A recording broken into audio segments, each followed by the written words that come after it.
Let me check the voice of mine.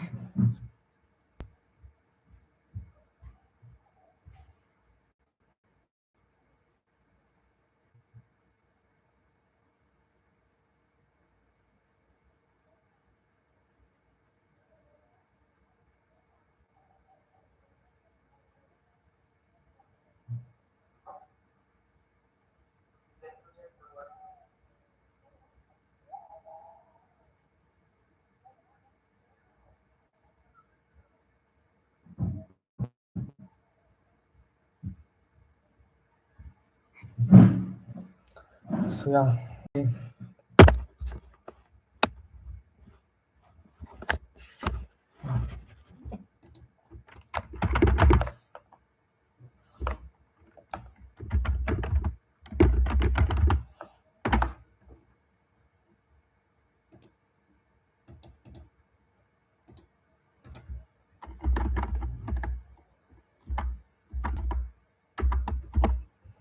okay.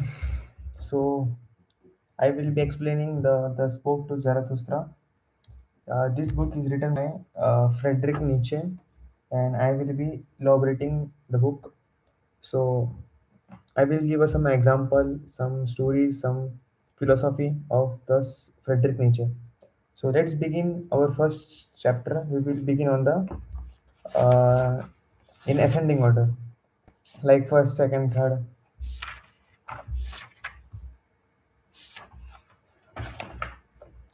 So the first lesson is the three metamorphoses. The three metamorphoses. So what it tells? So there are three things which Friedrich Nietzsche described in the lesson, which is first is there are three animals. First is camel, second is lion, and third is baby. So what are they meant to be? First is camel. The burden to the camel is very high as compared to other. Like he carried the whole stuff of people to carry 1 2 second. Likewise, the lion is meant to kill uh, meant to kill bear and smaller animals to feed himself, right? So after we go to the baby's joy and experiencing new things. So what Nietzsche are explaining to us? So basically, Nietzsche is explaining to us that our life is not like a rigid and a very non-spontaneous. It is spontaneous, like it's have the flow. And when we talk about the camel, it's our first phase to be a discipline, to be hard work, and likewise, as we move on, we will discover that people are disciplined, hardworking, and if they are very greedy for something, and for their greediness, there are some situations where we can't do anything. Like if we vote someone and he became corrupted after 1 to 2 years. So he just uh, c- filling his bag on money, right? So the we have to move towards the lion. What meant to be lion? It has moral duties. It has a moral values of his own. But when we talk about the thing where lion can't just sit and watch every bear go and just stay down because of his moral duties that I don't kill anyone. But lion has to be killed one because if he doesn't kill, then he probably dies. So likewise, in our uh, life, we have to break the moral sometimes, and we go move forward like uh, what we say baby. What is meant by baby? So it is a small child which is curious about the world, and when we are The when we saw the child, he just curious about everything, like what are the these, what are these, what is this, what how do we, and what are the consequences of this. Like he just continuously asking the questions about what are these things, right? And just knowing what are they and how it feels. Likewise, Nietzsche saying, just enjoy the current moment, which is in your hand. Like that is one metaphor. Like the person are stressful for tomorrow's situation, but he dies tonight, right? So don't worry about the things that are meant not to be in your hand. Just uh, stay on the present moment. Nietzsche saying that the so what is the moral? I will just sharing the moral of the chapter. Okay, I just reading. The real freedom isn't obeying or rebelling. It is becoming creative enough to make your own values, as we talk about. So the next chapter, the academic chairs of virtue. This is the second chapter of this book to Zarathustra. So let me.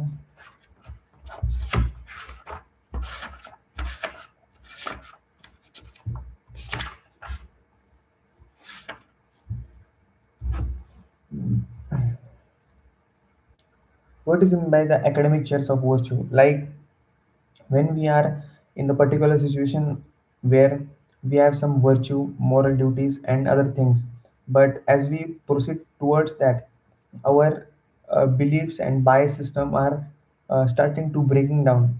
And when it breaking our when we feels very sad, like what are this happening, like when we are child we are biased and not biased but imported from parents, that the religious thought and other things, like uh, the religion, the tradition, culture, and other things that meant to be just naturally flowing, but our parents just impose those things on us.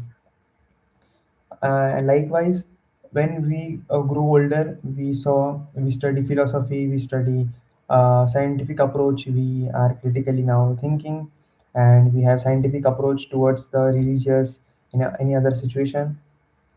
And when we are when we study physics and other things, maths, like we continuously processing that this religious god can't be in real life, like it doesn't, it just obeying the physics laws of universe. It doesn't possible to be what are the things that are necessary for the physics to apply. So we just say that god doesn't exist, or maybe someone became atheist. Likewise, Nietzsche saying is that don't be close enough to have a virtue that all the same, like when you are child you think that this is the thing, that this is the reason, and when you young, same line, when you old, same line. That is not what Nietzsche is saying. Nietzsche is saying continuously challenge your thoughts, and continuously challenge your approach, challenge your biasness, and challenge both the scenarios. Like if an atheist talking to a theist, what should he talking about? He has to be more precise about the, if he's atheist he has to more precise about what are the thesis talking about, what are the rules, and what are the thoughts of that person to be challenged to that person. Likewise, you always have to be challenge your thoughts and virtue. So we begin with the third chapter, that is backwards man.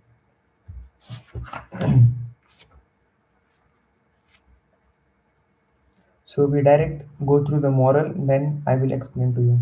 Nietzsche argues that many beliefs in a perfect world beyond life came from dissatisfaction with reality, and he urges people to embrace, improve, and find meaning in this world instead of escaping from it.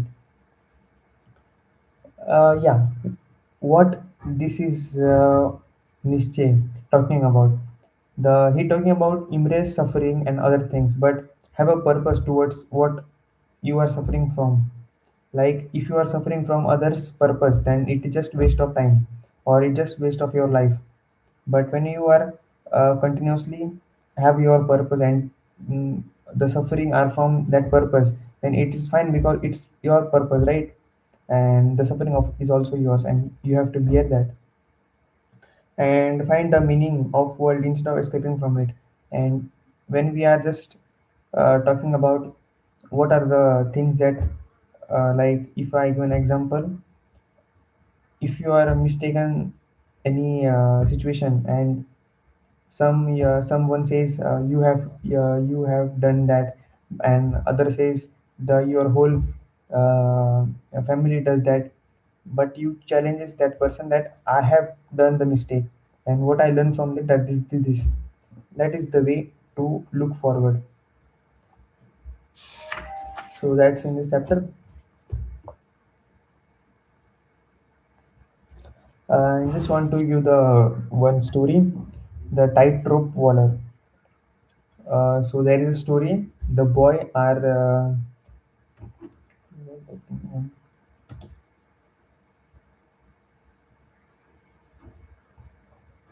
so yeah, there is a boy which is walking like in rope in the market, and the height is very high. So when he is the stick around his, and when he just go, he just slow walking around on the rope, and one person behind him jumps from the boy. He's small, so he jumps. What he think that I will jump and I will balance the whole thing.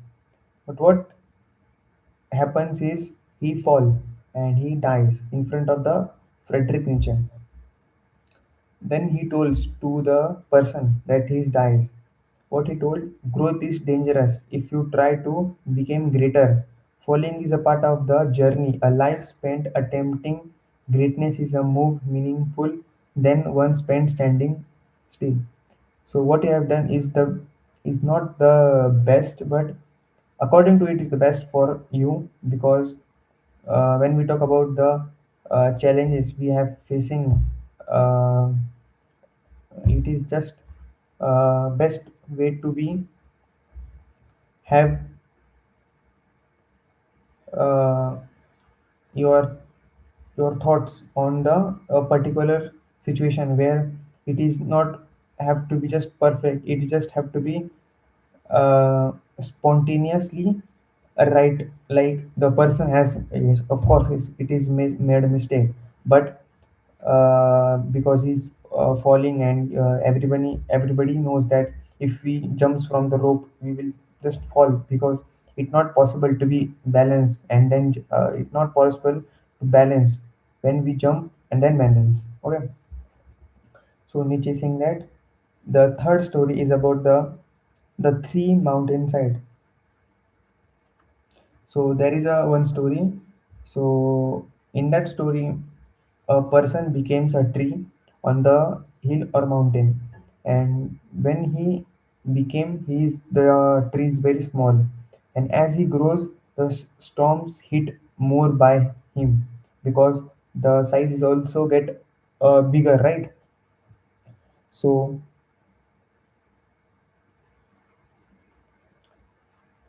So what he has to do, it has to be a great underlying root. Like uh, when we saw the tree, we just seen the surface, but you know that the surface has just 50% of the whole tree, and what is the 15 60? That's the root underneath.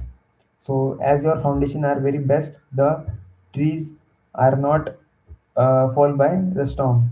The what is saying the Nietzsche, the higher your ambition, the move inner strength and the hardship you must accept. Greatness requires deep roots.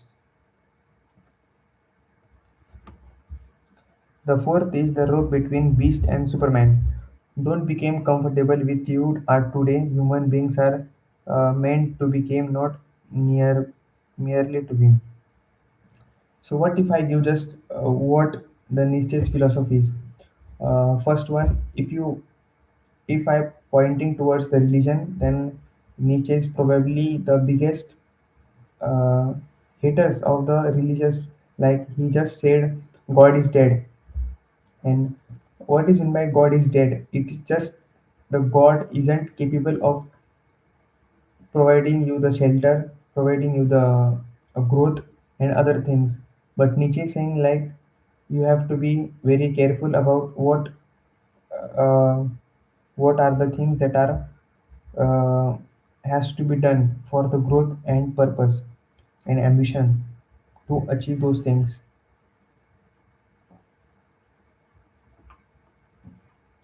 So yeah, fifth chapter is about the files of the marketplace. Not every battle deserves your attention. Great work often grows in silence, away from constant noise and approval seeking. Many are approval seeking towards any situation, but Nietzsche saying is that don't seek approval, but seek growth. So our fifth chapter begins uh, the pale criminal. In that, Nietzsche is saying that uh, he just justifying the criminality thing, but in our world, I think it's just like it's just pathetic that we have a criminally thoughts on some situations where we just have to be very rational, but this chapter includes very irrational thinking about that time when the Nietzsche wrote. So we will move that chapter and just go the seventh chapter, reading and writing. Reading and writing. Okay. The moral of the this chapter is live courageously, create your own path, and don't become a serious, fearful person who only follows the crowd. So I will just reading the um, moral of the each particular chapter. The tree on the hill. As I speak the previous, what the tree and what are the mountain and the storms. A great ambition brings our loneliness, struggle, and self-doubt. But these difficulties are part of the growth, just as a tall tree needs deep root. Don't expect the climb to feel comfortable. The discomfort is often the price of the reaching the higher ground.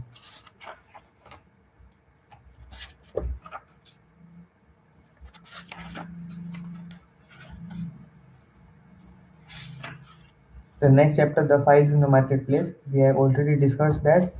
But the moral of the chapter is if you want to do something great, stop wasting your life fighting small minded people. Protect your attention from noisy, negative, and jealous people. Greatness grows in focus, solitude, and creation. The necessity, purity.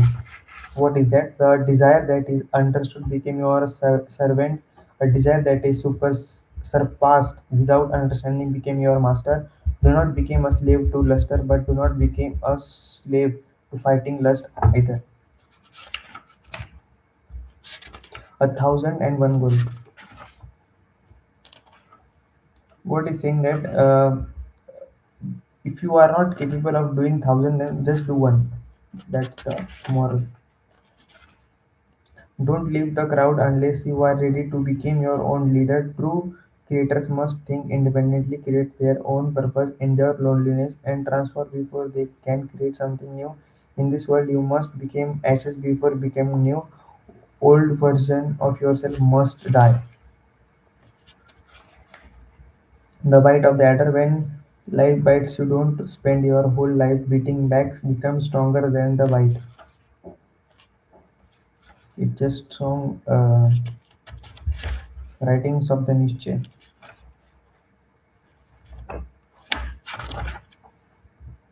So there are one thing that Nietzsche is continuously imposing on us, that is Ubermensch. Ubermensch is just is a Superman, where he lives and continuously lives on the growth for growth, and he just seeking great ambition and have a great purpose. Like he has a great personality, he has a great uh, way of making money and other part of the life. And the child and with the mirror. In that, when your ideas are misunderstood, don't hide, reflect, improve how you communicate, and continue your purpose. In the happiest life, highest purpose is to create something greater than yourself, and every meaningful creation requires discipline, sacrifice, and transformation. The pitfall